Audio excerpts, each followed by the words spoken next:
તો ઓપરેશન સિંદૂરમાં અત્યારે તણાવભરી પરિસ્થિતિ જોવા મળી રહી છે અને સતત આપણા દ્વારા જે પણ હુમલા છે તેને નિષ્ફળ કરવામાં આવી રહ્યા છે, નાકામ કરવામાં આવી રહ્યા છે। પાકિસ્તાન તરફથી સતત હુમલા થઈ રહ્યા છે, પરંતુ બધા જ હુમલા નાકામ નીવડી રહ્યા છે। સતત તેમના દ્વારા પ્રયાસ થઈ રહ્યો છે કે હુમલો કરવામાં આવે, પરંતુ એ બધા જ હુમલા નિષ્ફળ સાબિત થઈ રહ્યા છે।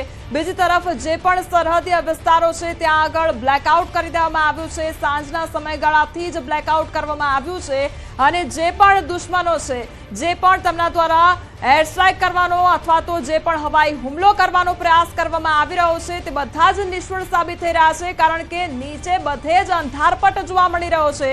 તે કંઈ જ જોઈ ન શકે અથવા તો ટાર્ગેટ નક્કી ન કરી શકે, તે ક્લિયર વિઝન તે લોકોને ન મળી શકે। એટલા માટે જ આપણે બ્લેકઆઉટની તૈયારી પહેલેથી જ કરી હતી અને તે તૈયારી હવે કામે લાગી છે અને એ લોકોનો સહયોગ પણ મળી રહ્યો છે ને એટલા માટે જ એ ટાર્ગેટ ક્લિયર તમને મળી નથી રહ્યો।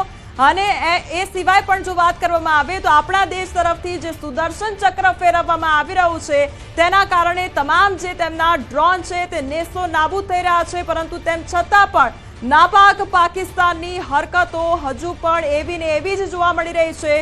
સુધારવા માટે પાકિસ્તાન તૈયાર નથી, હજુ પણ હુમલા કરવામાં આવી રહ્યા છે, હજુ પણ જે બળબોલું પાકિસ્તાન છે મોટી મોટી વાતો કરી રહ્યું છે, પરંતુ આવતીકાલે ખૂબ જ મહત્વનો દિવસ છે, કારણ કે આવતીકાલે હજુ પણ મહત્વપૂર્ણ બેઠક થવાની છે।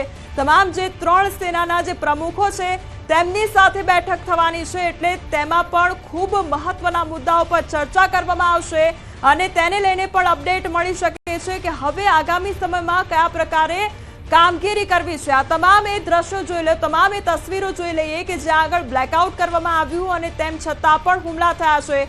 બીએસએફ મુખ્યાલય જમ્મુ તેમજ સાંબા, કઠુઆ, ઉરીની એ તસવીર, અમૃતસર, જેસલમેરમાં પણ હુમલો કરવામાં આવ્યો હતો અને ત્યાં આગળ બ્લેકઆઉટ હોવા છતાં પણ હુમલો કરવામાં આવ્યો।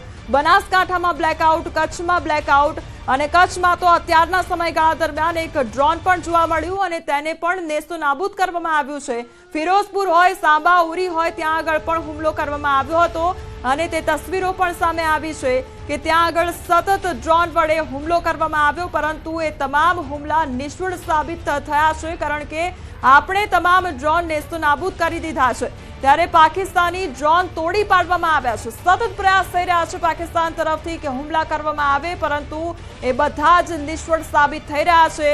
એક પણ પ્રયાસ તેમનો કામ નથી આવી રહ્યો અને તેમ છતાં પણ હજુ વાતો તો મોટી મોટી કરવામાં આવી રહી છે। પંકજ જી, હવે દર્શકો જે અત્યારે આપણી સાથે જોડાયા છે એમને ફરી એકવાર જણાવી દઈએ કે બનાસકાંઠા, પાટણ અને કચ્છ આ ત્રણ જિલ્લામાં બ્લેકઆઉટ છે અને પાટણના સાંતલપુરના ગામોમાં બ્લેકઆઉટ કરવામાં આવ્યું છે અને કચ્છ સંપૂર્ણપણે બ્લેકઆઉટ છે અને બનાસકાંઠામાં વાવ અને સુઈ ગામના ગામોમાં બ્લેકઆઉટ કરવામાં આવ્યું છે, જેની પુષ્ટિ પણ સીએમઓ ગુજરાત તરફથી થઈ ગઈ છે અને આ બાદ સીએમ ભૂપેન્દ્ર પટેલ થોડીવાર પહેલા જ સ્ટેટ ઇમરજન્સી સેન્ટર પર પહોંચ્યા હતા।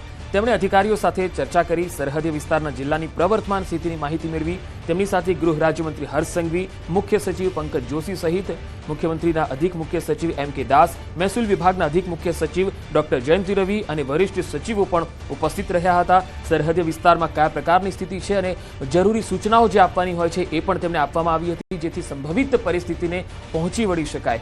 તો આ બેઠક આજે બીજી વખત સીએમની ગાંધીનગર ખાતે મળી છે, સ્ટેટ ઇમરજન્સી સેન્ટર ખાતે, અને આ એક મહત્વપૂર્ણ અપડેટ હતી। અને ત્રીજી અપડેટ એ છે કે કચ્છમાં 4 જેટલા પાકિસ્તાની ડ્રોન જોવા મળ્યા છે, જેમાંથી એક ડ્રોનને તોડી પાડવામાં આવ્યું છે અને બાકીના જે 3 ડ્રોન જે છે એની અત્યારે કોઈ પુષ્ટિ થઈ શકી નથી કે એ ક્યાં છે, કઈ જગ્યાએ પડ્યા છે, પરંતુ થોડીવાર પહેલાના જે દ્રશ્યો જે છે એ અમે આપણે લગાતાર બતાવતા રહીએ છીએ।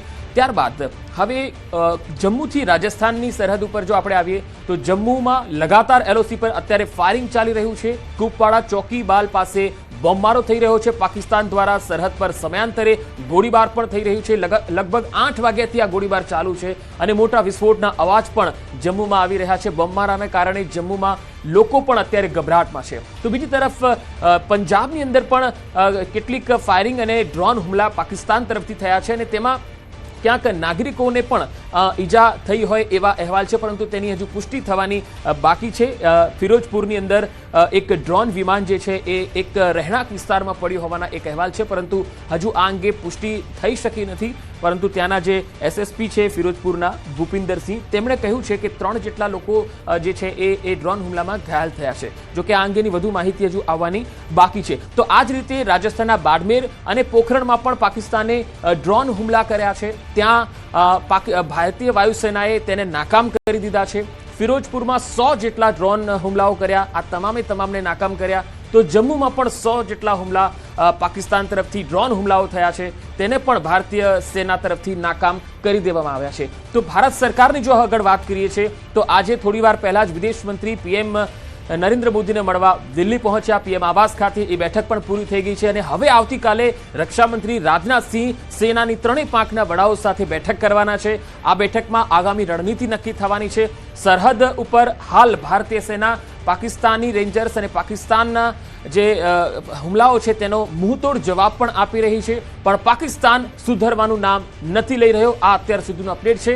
હજુ પણ સરહદે માહોલ ખરાબ છે, તંગદિલી ભર્યો છે, હુમલાઓ લગાતાર જારી છે. જી પંકજ, એક અપડેટ એ પણ સામે આવ્યું છે કે જે હુમલા થઈ રહ્યા છે અને સરહદીય વિસ્તારો છે તો ત્યાં આગળ પેટા ચૂંટણીનો કાર્યક્રમ પણ જાહેર કરવામાં આવ્યો હતો. તે હવે પાછો ખેંચવામાં આવ્યો છે. જે સરહદીય જિલ્લાઓમાં પેટા ચૂંટણીનો કાર્યક્રમ જાહેર કરવામાં આવ્યો હતો તે પાછો ખેંચવામાં આવ્યો છે. શ્રી ગંગાનગરમાં જિલ્લા પ્રમુખની જે ચૂંટણીની સાથે બાડમેર, જેસલમેર તેમજ બિકાનેર જિલ્લાઓ માટે જે પેટા ચૂંટણીનો કાર્યક્રમ જાહેર કરવામાં આવ્યો હતો તે પાછો ખેંચી લેવામાં આવ્યો છે અને રાજ્ય ચૂંટણી પંચે પોતાનો આ આદેશ જારી કર્યો છે. એટલે અત્યારે જે તંગદિલી ભર્યું વાતાવરણ જોવા મળી રહ્યું છે, તણાવની પરિસ્થિતિ છે, કટોકટીની પરિસ્થિતિ જોવા મળી રહી છે, તેને લઈને આ મહત્વપૂર્ણ નિર્ણય લેવામાં આવ્યો છે અને જે પણ પેટા ચૂંટણીના કાર્યક્રમ રાખવામાં આવ્યા હતા તે પાછા ખેંચવામાં આવ્યા છે. એટલે ખૂબ જ મહત્વપૂર્ણ નિર્ણય આ પણ લેવામાં આવ્યો છે. તમામ જે મેચો એક તરફ પંકજ છે આઈપીએલ મેચો તે તો સ્થગિત કરવામાં આવી અને સાથે હવે જે પેટા ચૂંટણીનો કાર્યક્રમ છે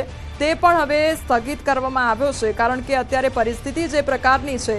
બીજી તરફ બ્લેકઆઉટની વાત કરવામાં આવે તો જે પણ સરહદીય વિસ્તારો છે ત્યાં આગળ બ્લેકઆઉટ કરવામાં આવ્યું છે અને આજે જે સીએમ છે ગુજરાત રાજ્યના સીએમ તેમની પણ ગૃહ રાજ્યમંત્રી હર્ષ સંઘવી સાથે બેઠક થઈ રહી છે અને તે પણ ખૂબ જ મહત્વના મુદ્દાઓ પર ચર્ચા કરવામાં આવશે. કારણ કે સરહદીય વિસ્તારોમાં હવે શું ધ્યાન રાખવાનું છે એ પણ જાણવું ખૂબ જરૂરી બની જાય છે. કારણ કે ત્યાં આગળ સતત હુમલા થઈ રહ્યા છે.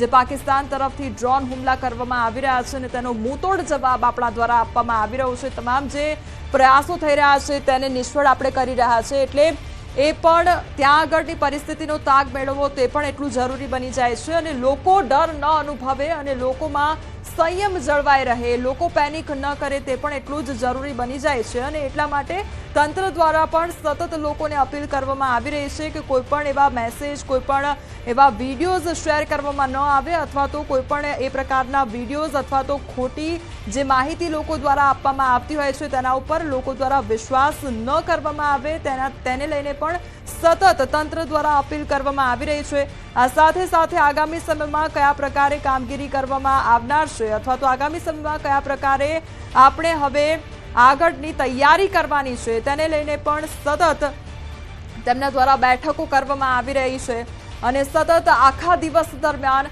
બેઠકો યથાવત જોવા મળી રહી છે. આ તરફ તમામ જે સરહદીય વિસ્તારો છે ત્યાં આગળ બ્લેકઆઉટ કરવામાં આવ્યું છે. તે પછી જેસલમેર હોય, બનાસકાંઠા હોય, કચ્છ હોય ત્યાં આગળ આપણને બ્લેકઆઉટ જોવા મળ્યું છે અને અત્યાર સુધી આપણે મોક ડ્રીલની તૈયારી કરતા હતા. 7 મેનો દિવસ ખૂબ જ મહત્વનો દિવસ હતો અને ત્યારે મોક ડ્રીલની તૈયારીઓ ચાલી રહી હતી કે સાયરન વાગે તો આપણે શું કરવું, શું ન કરવું અથવા તો કોઈ પણ પ્રકારની શંકાસ્પદ વસ્તુ આપણને જોવા મળે છે તો કયા પ્રકારે આપણે તંત્રને જાણ કરવી, આપણી સુરક્ષા આપણે કેવી રીતે કરવી અથવા તો આપણી આસપાસના લોકોનો બચાવ કેવી રીતે કરવો એ બધી જ માહિતી આપણે મેળવી હતી અને બધી જ તૈયારી કરવામાં આવી હતી અને એ તૈયારી હવે લોકોને ક્યાંક કામે લાગી રહી છે અને એટલા માટે જ લોકો શાંતિથી રહી રહ્યા છે અને લોકો પેનિક નથી કરી રહ્યા. કારણ કે સરહદીય વિસ્તારમાં અત્યારે એ પ્રકારની પરિસ્થિતિ છે કે જ્યાં જુઓ ત્યાં બોમ્બ ધડાકાના અવાજ સાંભળવા મળી રહ્યા છે.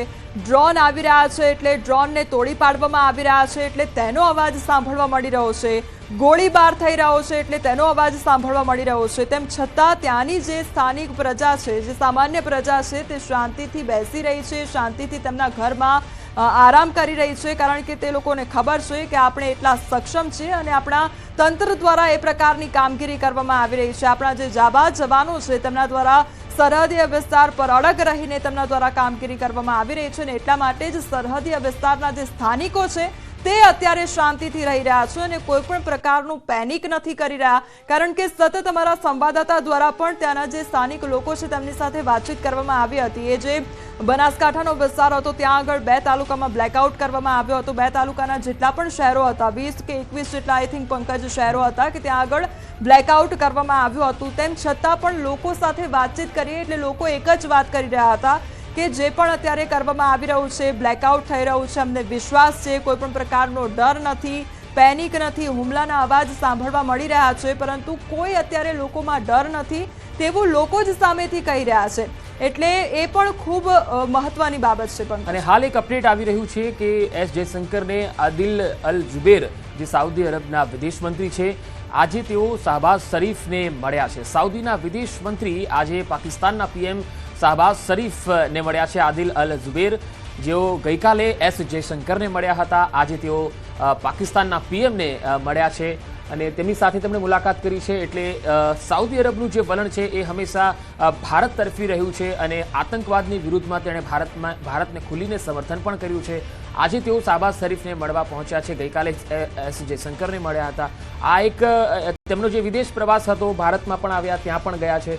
તો એમનું જે વલણ છે હવે આ મુલાકાત બાદનું એ પણ જોવું રસપ્રદ રહેશે. થોડીવાર પહેલાં જ ટ્રમ્પ વ્હાઇટ હાઉસથી પણ એક અહેવાલ આવ્યા છે, ANIના હવાલેથી જો આપણે કહીએ તો વ્હાઇટ હાઉસથી પણ એ સમાચાર આવ્યા છે કે તેમણે કહ્યું છે કે ભારત અને પાકિસ્તાન વચ્ચે જે સંઘર્ષની સ્થિતિ છે એમાં બંને વ્હાઇટ હાઉસમાં જે સચિવ છે તેમણે વહેલી તકે સમાપ્ત થાય, સંઘર્ષ સમાપ્ત થાય એ વાત તો એમણે પણ કરી છે, પરંતુ આતંકવાદની સામે અમેરિકા ભારત સાથે ખડે પગે ઊભું છે એ વાતને પણ તેમણે સૂર પુરાવ્યું છે. તો આ અમેરિકાની વાત છે. હાલ જે તસવીર આવી રહી છે એ આપને બતાવી રહ્યા છે. અલ જુબેર પહેલા વિદેશ મંત્રી એસ જયશંકરને મળ્યા હતા, ગુરુવારે દિલ્હીમાં આ મુલાકાત થઈ હતી અને હવે તેઓ શાહબાઝ શરીફને મળવા માટે પાકિસ્તાનમાં બેઠક કરી રહ્યા છે. ભારત પાકિસ્તાન તણાવ વચ્ચે આ બેઠક જે છે એ ખૂબ જ મહત્વપૂર્ણ મનાઈ રહી છે, કારણ કે સાઉદી અરબ સાથે ભારતના ખૂબ સારા સંબંધો છે. સાઉદી અરબ જ્યારે પણ પીએમ પણ લાસ્ટ ટાઈમ જ્યારે મુલાકાત માટે ગયા હતા અને ત્યાંથી જ તેમણે પોતાનો પ્રવાસ રદ કર્યો હતો જ્યારે આ હુમલાની ઘટના બની હતી પહેલગામની, અને સાઉદી અરબનો પ્રવાસ ટૂંકાવીને તેઓ આવ્યા હતા. એટલે ક્યાંક આ સાઉદી અરબની જે ભૂમિકા છે એ ખૂબ જ મહત્વપૂર્ણ લાગી રહી છે હાલની પરિસ્થિતિને જોતા, કારણ કે ગઈકાલે વિદેશ મંત્રીને મળ્યા અને હાલ તેઓ પાકિસ્તાનમાં મળવા પહોંચ્યા છે શાહબાઝ શરીફને. એટલે ક્યાંક તેઓ કોઈ આ ભૂમિકા બંનેના તણાવને ઓછો કરવામાં ભજવી શકે છે એવું લાગી રહ્યું છે. હાલ જે અપડેટ આવી રહી છે, દિલ્હીમાં ગુરુવારે જે મુલાકાત થઈ અને આજે તેઓ પીએમને મળવા પહોંચ્યા છે. હવે પાકિસ્તાનની વાત કરીએ. પાકિસ્તાન લગાતાર ભારત પર રાતના 9 વાગ્યાથી હુમલાઓ કરી રહ્યું છે. અનેક ડ્રોન હુમલાઓ તેને કર્યા છે અને સાથે સાથે આ ડ્રોન હુમલાઓને ભારતે નાબૂદ કર્યા છે, ધ્વસ્ત કર્યા છે. ફિરોજપુરમાં એક ડ્રોન હુમલો નાગરિક વિસ્તારમાં કરવામાં આવ્યો છે, રહેણાંક વિસ્તારમાં કરવામાં આવ્યો છે અને તેના SSP જે છે તેમના કહેવા પ્રમાણે 3 જેટલા નાગરિકો ઇજાગ્રસ્ત થયા હોવાના અહેવાલ પણ આવ્યા છે. આ સિવાય બીજી કોઈ હતાહતના સમાચાર કે અહેવાલ હજુ પ્રાપ્ત થયા નથી. જમ્મુ કાશ્મીર અને ફિરોજપુર બંને જગ્યાએ ડ્રોનથી ખૂબ હુમલાઓ આજે રાતભર કર્યા છે અને હજુ પણ લગાતાર ચાલુ છે. અને સરહદમાં ખાસ LOCની અંદર ગોળીબારી પણ ચાલી રહી છે. પાકિસ્તાન તરફથી આતંકવાદીઓની ઘૂસણખોરીનો પ્રયાસ જે છે એ પણ થઈ રહ્યો છે. એટલે ક્યાંક ડ્રોન હુમલામાં ઉલઝાઈને રાખી અને સાથે LOCમાંથી કોઈ ઘૂસી જાય એ પ્રકારની એક હિલચાલ પાકિસ્તાન તરફથી દેખાઈ રહી છે અને એર સ્પેસ પણ તેની ચાલુ છે. ત્યાં નાગરિક ઉડ્ડયન વિમાન જે છે એ પણ તેણે ચાલુ રાખ્યા છે. એટલે પાકિસ્તાન જે છે એ એટલી હલકાઈ પર આવી ગયું છે, એટલું નમાલું છે કે તેણે હવે પોતાના નાગરિકો જે છે એણે ઢાલ બનાવવાનું શરૂ કર્યું છે, કારણ કે હથિયારોના મોરચે, યુદ્ધના મોરચે તે લડી શકે એમ નથી. જી પંકજ, એટલે અહીંયા આ બંને દેશ વચ્ચેનો તફાવત જોવાની જરૂર છે અને એ જોવાની જરૂર છે કે એક દેશ જે આપણો દેશ કે જે પોતાના લોકોને બચાવવા માટે હુમલો કરી રહ્યું છે અને પોતાના લોકો ઉપર જ્યારે હુમલો કરવામાં આવ્યો, નિર્દોષ લોકોને મોતને ઘાટ ઉતારવામાં આવ્યો, ત્યારે છેક વાત યુદ્ધ સુધી આવી ગઈ અને એટલી તૈયારી આપણા દ્વારા દર્શાવવામાં આવી ગઈ. અને એક તે લોકોને આપણે જોઈ લઈએ, પાકિસ્તાનને જોઈ લઈએ કે જ્યારે તેમના ઉપર વાત આવી, તેમના ઉપર હુમલો થયો એટલે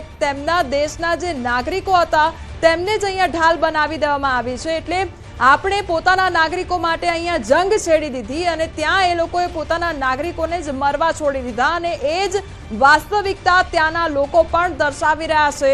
જે વિડીયો એમના શેર કરવામાં આવી રહ્યા છે અને તે લોકો સોશિયલ મીડિયા હેન્ડલ પર પોતાના જ દેશની પોલ ખોલતા હોય તે પ્રકારના વિડીયો બનાવી રહ્યા છે, એટલે એ વાત તો ખૂબ જ સ્પષ્ટ થઈ જાય છે કે તેમને પોતાના લોકોની કોઈ પડી જ નથી અને એટલા માટે જ આ પરિસ્થિતિ જોવા મળી રહી છે। તેમના દ્વારા જે નાગરિકોને ઢાલ બનાવવામાં આવી રહ્યા છે તે પરિસ્થિતિ ઉપરથી જ જોઈ શકાય છે કે કોઈ તેમના લોકોની પડી જ નથી। અહીંયા જે હુમલા કરવામાં આવી રહ્યા છે અને ડ્રોન હુમલા થઈ રહ્યા છે અને આપણા દ્વારા તમામ જે ડ્રોન હુમલા જે છે તે નિષ્ફળ કરવામાં આવી રહ્યા છે, નાકામ કરવામાં આવી રહ્યા છે, કારણ કે સતત હજુ પણ તેમના દ્વારા પ્રયાસ કરવામાં આવી રહ્યા છે ને એટલા માટે જ કચ્છ વિસ્તારની ખાસ કરીને વાત કરવામાં આવે તો કચ્છ વિસ્તાર ખૂબ જ સંવેદનશીલ વિસ્તાર છે, કારણ કે ત્યાં આગળ સતત હુમલા થઈ રહ્યા છે અને તરત જ જે પ્રકારે હુમલા કરવામાં આવી રહ્યા છે તેમના દ્વારા ડ્રોન છોડવામાં આવી રહ્યા છે અને તરત જ તે તમામ જે હુમલા છે તે નાકામ કરવામાં આવી રહ્યા છે, કારણ કે સતત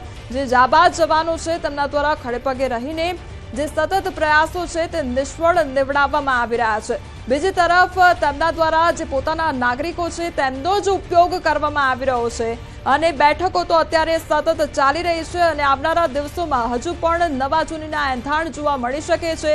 આવતીકાલે પણ ખૂબ જ મહત્વની બેઠક થવાની છે અને અત્યાર સુધીની વાત કરવામાં આવે તો અત્યાર સુધી 20 જગ્યાઓ પર હુમલા કરવામાં આવ્યા છે, પરંતુ આપણા દ્વારા તમામ જે હુમલાઓ છે તેને નાકામ કરવામાં આવ્યા છે, કારણ કે આપણી પાસે સુદર્શન ચક્ર છે જે તમામ જે દુશ્મનોને હળવા માટે કામ કરતું હોય છે તે તમામ પ્રયાસો નિષ્ફળ આપણા દ્વારા કરવામાં આવી રહ્યા છે, કારણ કે સતત હજુ પણ આ નાપાક પાકિસ્તાન દ્વારા હુમલા કરવામાં આવી રહ્યા છે, પરંતુ તમામ હુમલા નેસ્તો નાબૂદ જોવા મળી રહ્યા છે અને હજુ પણ આગામી સમયમાં હજુ પણ પાકિસ્તાન દ્વારા પ્રયાસ કરવામાં આવશે, પરંતુ અત્યારે પણ ખૂબ જ મહત્વની બેઠકો થઈ રહી છે અને આવતીકાલે પણ મહત્વની બેઠક કરવામાં આવશે।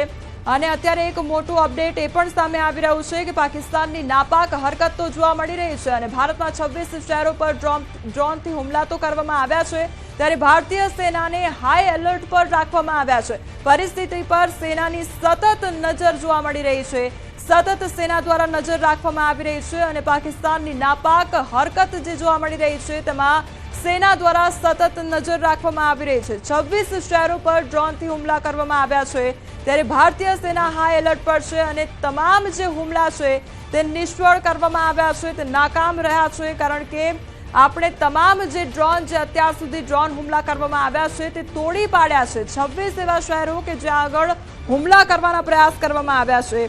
ખાસ કરીને સરહદીય વિસ્તારની વાત કરીએ તો ત્યાં આગળ બ્લેકઆઉટ કરી દેવામાં આવ્યું છે કે જેનાથી જે ક્લિયર વિઝન તે લોકોને મળવું જોઈએ તે ન મળે તેના માટે આ સતત પ્રયાસ કરવામાં આવી રહ્યો છે। ત્યારે અત્યાર સુધીનું જે પણ અપડેટ છે તેના ઉપર એકવાર નજર કરી લઈએ। રક્ષા મંત્રી રાજનાથસિંહ આવતીકાલે સમીક્ષા બેઠક યોજશે, તેમાં ત્રણેય સેનાના વડા હાજર રહેશે અને ખૂબ જ મહત્વપૂર્ણ આ બેઠક રહેવાની છે, કારણ કે આવનારા સમયમાં હવે શું કરવું તેના પર ચર્ચા કરવામાં આવી શકે છે। બીજી તરફ વ્હાઇટ હાઉસ તરફથી પણ જે નિવેદન મળ્યું છે, ટ્રમ્પ દ્વારા જે નિવેદન આપવામાં આવ્યું છે તેના ઉપર નજર કરી લઈએ। જે ભારત અને પાકિસ્તાન વચ્ચે સંઘર્ષ જોવા મળી રહ્યો છે તેને લઈને તેમણે કહ્યું છે કે રાષ્ટ્રપતિ ટ્રમ્પ દ્વારા કહેવામાં આવ્યું છે કે જે તણાવ છે તે વહેલી તકે સમાપ્ત થઈ જાય અને એકબીજા સાથે જે વિરોધાભાસ જોવા મળી રહ્યો છે તે પણ ટૂંક સમયમાં ખતમ થાય તે પ્રકારની વાત કરવામાં આવી છે। આ તરફ અવંતીપુરા એરફોર્સ સ્ટેશન ઉપર પણ ડ્રોન દેખાયું હોય તે પ્રકારનું અપડેટ પણ એક સામે આવ્યું છે। વિસ્ફોટનો અવાજ પણ લોકોને સાંભળવા મળ્યો છે। તો જમ્મુ અને કાશ્મીરનું જે અવંતીપુરા એરફોર્સ સ્ટેશન છે ત્યાં આગળ એક ડ્રોન જોવા મળ્યું હતું અને જોરદાર વિસ્ફોટનો અવાજ પણ સંભળાયો હતો લોકોને। બીજી તરફ વિદેશ મંત્રી પીએમ નિવાસસ્થાને પહોંચ્યા હતા અને રો અને આઈબીના વડાઓ સાથે બેઠક કરી હતી અને આવતીકાલે પણ રક્ષા મંત્રી દ્વારા બેઠક કરવામાં આવશે। જે ત્રણેય સેનાના વડા છે તેમની સાથે બેઠક કરવામાં આવશે અને ખૂબ જ મહત્વપૂર્ણ ચર્ચા કરવામાં આવશે। સમગ્ર કાશ્મીર ઘાટીમાં બ્લેકઆઉટ કરી દેવામાં આવ્યું છે અને આવનારા સમયમાં જ્યાં સુધી સૂચના ન મળે ત્યાં સુધી આ બ્લેકઆઉટ લાદવામાં આવશે। કેટલીક જગ્યાએ સાયરન પણ સંભળાયા હતા। તો જમ્મુમાં થયેલા હુમલા બાદ બ્લેકઆઉટ લાદવામાં આવ્યું હતું, જેના કારણે સ્થાનિક લોકો ગભરાઈ પણ ગયા હતા અને પોતાના ઘરો તરફ ભાગી ગયા હતા. તો પોલીસે લોકોને ઘરમાં રહેવા તેમજ બધી લાઇટો બંધ કરવા માટે વિનંતી પણ કરી છે. લોકોને ઘરમાં રહેવા માટે સૂચનાઓ આપવામાં આવી છે અને સતત લોકોને અપીલ પણ કરવામાં આવી રહી છે. ત્યારે હાઈ લેવલની બેક ટુ બેક મીટિંગ પણ કરવામાં આવી રહી છે અને આવતીકાલે પણ ખૂબ જ મહત્વની બેઠક કરવામાં આવશે. આજની જો વાત કરવામાં આવે તો આજે પીએમ મોદી દ્વારા મહત્વપૂર્ણ બેઠક કરવામાં આવી હતી. એનએસએ અજીત ડોભાલ સાથે વિદેશ મંત્રી જયશંકરની સાથે હાઈ લેવલ મીટિંગ કરવામાં આવી હતી અને તેમાં પણ અનેક મુદ્દાઓ પર ચર્ચા કરવામાં આવી હશે અને આવનારા સમયમાં એટલે કે આવતીકાલે પણ રક્ષામંત્રી દ્વારા ખૂબ જ મહત્વપૂર્ણ બેઠક કરવામાં આવનાર છે. જે ત્રણેય સેનાના વડા છે તેમની સાથે બેઠક કરવામાં આવશે. એટલે આવનારા સમયમાં હવે કયા પ્રકારે જે કાર્યવાહી છે તે કરવી છે તેના પર પણ ચર્ચા કરવામાં આવશે. આ તરફ બનાસકાંઠાની જો વાત કરવામાં આવે તો બનાસકાંઠાના 24 જેટલા સરહદી ગામોમાં બ્લેકઆઉટ કરી દેવામાં આવ્યું છે. ગુજરાતના બનાસકાંઠાના કલેક્ટર મિહિર પટેલ દ્વારા પણ મોડી રાત્રે આ અંગે જણાવવામાં આવ્યું હતું કે જિલ્લાના 24 સરહદીય ગામોમાં બ્લેકઆઉટ લાદવામાં આવ્યો છે. તમામ નાગરિકોને અફવાઓથી દૂર રહેવા માટે અપીલ પણ કરવામાં આવી હતી. તો વહીવટીતંત્ર દ્વારા આપવામાં આવેલી સૂચનાઓનું પાલન કરવા લોકોને વિનંતી કરવામાં આવી છે. લોકો જે તમામ સૂચનાઓ મળી રહી છે તેનું પાલન કરે તે પ્રકારની અપીલ કરવામાં આવી છે. આ તરફ એલઓસી નજીક રહેતા લોકોને બંકરોમાં ખસેડવામાં પણ આવ્યા છે. જે પાકિસ્તાની સૈનિકો છે તેમના દ્વારા ભારે ગોળીબાર કરવામાં આવી રહ્યો હતો. ત્યારબાદથી કાશ્મીરના 3 સરહદીય જિલ્લાઓમાં જે એલઓસી નજીક રહેતા હજારો લોકો છે તેમને બંકરો અથવા તો અન્ય સ્થળોએ ખસેડવામાં આવી રહ્યા છે. જે સુરક્ષિત સ્થળ છે ત્યાં આગળ તેમને સ્થળાંતરિત કરવામાં આવી રહ્યા છે. તો પાકિસ્તાને નાગરિક વિસ્તારો પર કોઈ ઉશ્કેરણી વિના ગોળીબાર શરૂ કર્યા બાદ લોકોને સુરક્ષિત સ્થળે ખસેડવામાં આવ્યા હતા.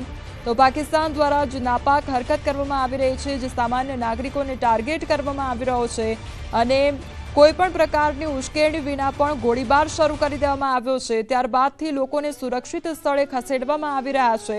બંકરોમાં લોકોને ખસેડવામાં આવી રહ્યા છે, અન્ય સ્થળોએ ખસેડવામાં આવી રહ્યા છે. એટલે લોકોને બચાવવા માટેની તમામ કામગીરી થઈ રહી છે. ભલે પાકિસ્તાન દ્વારા જે સામાન્ય નાગરિકો છે તેમને ટાર્ગેટ કરવામાં આવી રહ્યો છે અને ત્યાં આગળ જે સરહદીય વિસ્તારો છે ત્યાંથી લોકોને સુરક્ષિત સ્થળે ખસેડવામાં આવી રહ્યા છે.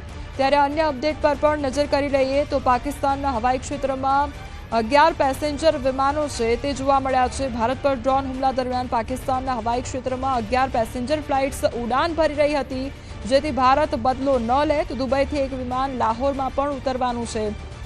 એ પ્રકારનું પણ અપડેટ સામે આવ્યું છે. એટલે અહીંયા તમે જોઈ લો કે પાકિસ્તાન દ્વારા કયા પ્રકારે આ નાપાક હરકતો કરવામાં આવી રહી છે. એક તરફ ભારતને આપણે વાત કરીએ તો ભારત પોતાના નાગરિકોને બચાવવા માટે, પોતાના નાગરિકો માટે યુદ્ધ સુધી પણ છેડી લીધું છે અને જંગ સુધી પહોંચી ગયા છે. અને એક તરફ પાકિસ્તાનની આપણે વાત કરીએ તો તેમના દ્વારા 11 પેસેન્જર ફ્લાઇટ્સ ઉડાન ભરી રહી હતી અને જેથી ભારત બદલો ન લે, ભારત